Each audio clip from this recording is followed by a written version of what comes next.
बहुत समय पहले एक जंगल में हाथी और चींटी रहते थे। हाथी बहुत बड़ा और ताकतवर था, जबकि चींटी बहुत छोटी और नन्ही सी थी। हाथी को अपने बड़े होने का बहुत घमंड था। वह जंगल में जब भी चलता तो छोटे छोटे जानवरों को डराकर भगा देता, खास तौर पर चींटी को। चींटी का तो बहुत मजाक उड़ाता था और रोज चींटी से कहता था, अरे तुम इतनी छोटी हो, तुमसे तो किसी को भी डरने की जरूरत ही नहीं है।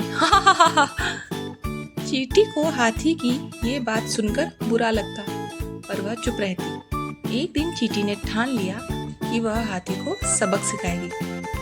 एक दिन हाथी जंगल में घूम रहा था और घूमते घूमते थक गया और आराम करने के लिए एक बड़े पेड़ के नीचे लेट गया।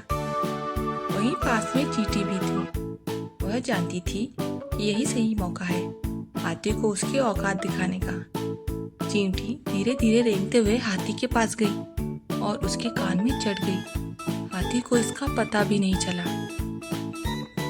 फिर चींटी ने हाथी के कान के पास जाकर एक जोरदार पाद मारी। बस हाथी को लगा कि कान में कोई बम फूट गया। वह अचानक चौंक कर उठ खड़ा हुआ और इधर उधर भागने लगा। उसे समझ नहीं आ रहा था कि क्या हुआ। उसकी आंखों में डर था, क्योंकि उसने कभी ऐसा अनुभव नहीं किया था।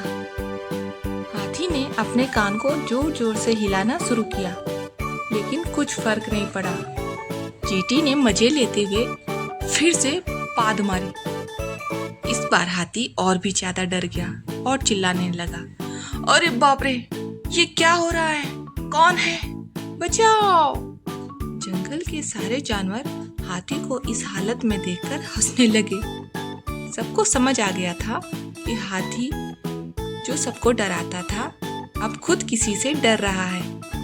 हाथी दौड़ते दौड़ते थक गया और एक जगह रुक कर बोला, जो भी हो, प्लीज मुझे माफ कर दो, मैं तुम्हारा कुछ नहीं बिगाड़ूंगा। तब चींटी ने धीरे से हाथी के कान में कहा, मैं ही वह हूँ, तुम्हारी छोटी सी चींटी। अब तुम्हें समझ में आया कि आकार से कुछ नहीं होता, ताकत और अक्ल का सही इस्तेमाल करना भी आना चाहिए। हाथी को अपनी गलती का एहसास हुआ और उसने कहा, मुझे माफ कर दो, मैं अब कभी किसी का मजाक नहीं उड़ाऊंगा, चाहे वह कितना भी छोटा क्यों ना हो। चींटी ने हंसते हुए कहा, ठीक है, मैं तुम्हें माफ करती हूँ, पर तुम भी क्या याद रखना, कभी भी किसी को छोटा समझकर उसका अपमान मत करना। इस घटना के बाद हाथी ने चींटी से दोस्ती कर ली और दोनों अच्छे दोस्त बन गए। जंगल के बाकी जानवर भी इस घटना को याद करके हंसते रहते हैं। और हाँ, हाथी अब किसी को छोटा समझकर उसका मजाक नहीं उड़ाता। वीडियो पसंद आई हो तो चैनल को सब्सक्राइब, लाइक और कमेंट जरूर करें।